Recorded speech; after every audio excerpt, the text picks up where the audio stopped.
ടോട്ടോച്ചന്റെ രസകരമായ കഥ കൂട്ടുകാരെല്ലാം കേൾക്കുമല്ലോ. ടോട്ടോച്ചൻ നല്ല ഉന്മേഷത്തിലായിരുന്നു. അവൾ ഷൂസ് കാലിൽ തിരുകി കയറ്റി വാതിൽ തുറന്നു മുറ്റത്തേക്കിറങ്ങി. പെട്ടെന്ന് പിന്നിലേക്ക് തിരിഞ്ഞുനിന്ന് തല കുനിച്ചു വന്ദിച്ചു. പതിഞ്ഞ സ്വരത്തിൽ അവൾ പറഞ്ഞു, ബൈ ബൈ. ടോട്ടോച്ചൻ പുറത്തേക്ക് നടന്നു. അമ്മ വാതിൽക്കൽ നിൽക്കുകയായിരുന്നു. അവർ ആലോചിച്ചു. കൊച്ചു ടോട്ടോ എന്തു ഒതുക്കമുള്ളവളായിരിക്കുന്നു. എത്ര ഉന്മേഷത്തോടെയാണ് അവൾ പോകുന്നത്. അവളെ പള്ളിക്കൂടത്തിൽ നിന്നും പുറത്താക്കിയത് അല്പം മുമ്പായിരുന്നു എന്ന് വിശ്വസിക്കാനാവുന്നില്ല. അവരുടെ കണ്ണുകൾ നിറഞ്ഞു. ഇത്തവണയെങ്കിലും എല്ലാം നേരെയാവണേ, അവർ മനംനൊന്തു പ്രാർത്ഥിച്ചു. ടോട്ടോച്ചൻ റെയിൽവേ പാസ് കഴുത്തിൽ നിന്നും ഊരിയെടുത്തു റോക്കിയെ അണിയിക്കുകയായിരുന്നു. ഞെട്ടലുണ്ടാക്കുന്ന ആ ദൃശ്യം അമ്മയെ മനോരാജ്യത്തിൽ നിന്നും ഉണർത്തി.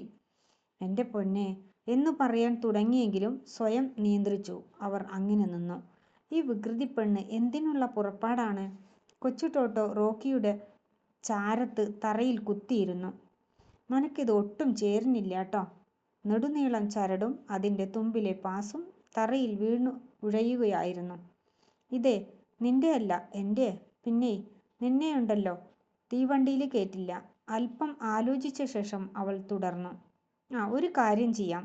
ഞാൻ മാസ്റ്ററോട് പിന്നെ സ്റ്റേഷനിലെ ആളോടും ചോദിക്കാം ട്ടോ, നിന്നെ കൂടി കൊണ്ടുവന്നോട്ടേന്ന്. റോക്കി ശ്രദ്ധയോടെ ചെവി കൂർപ്പിച്ചിരിക്കുകയാണ്.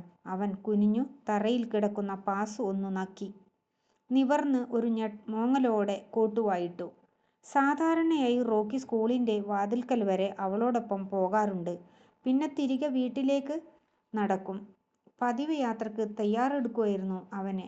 കൊച്ചു ടോട്ടോ സമാധാനിപ്പിച്ചു. ഞങ്ങളുടെ പുതിയ സ്കൂള് തീവണ്ടിയിലാ.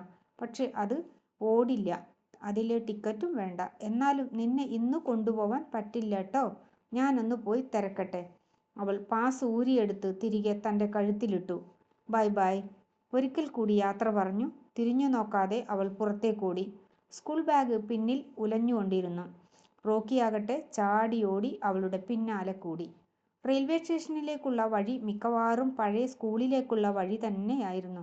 പാതയോരത്ത് പഴയ പരിചയക്കാരൊക്കെ അവൾ കണ്ടു. പൂച്ചകൾ, 1-ാം ക്ലാസ്സിലെ പഴയ കൂട്ടുകാർ, നായ്ക്കുട്ടികൾ, എല്ലാവരെയും. ഹായ്, ഈ പാസ് എല്ലാരെയും കാട്ടിയാലോ? അവൾക്കൊരാഗ്രഹം തോന്നി. പക്ഷെ ഇന്നത്തെ ദിവസം താമസിച്ചുകൂടാ. ഇനിയൊരിക്കലാവട്ടെ, കൊച്ചു ടോട്ടോ തീരുമാനിച്ചു. കാലുകൾ വലിച്ചുവെച്ചു അവൾ നടന്നു. സ്റ്റേഷനിലേക്കുള്ള തിരിവിലെത്തിയപ്പോൾ റോക്കി അവിടെ തന്നെ നിൽപ്പായി. ഇടത്ത് കാണുന്ന വഴി തിരിഞ്ഞ് പള്ളിക്കൂടത്തിലേക്ക് പോകാറുള്ള ടോട്ടോച്ചൻ പതിവിന് വിരുദ്ധമായി എതിരെയുള്ള വഴിയിലേക്കാണ് നടക്കുന്നത്. അവൻ വാ പൊളിച്ചു വട്ടക്കണ്ണുകളുയർത്തി നാലുപാടും നോക്കി.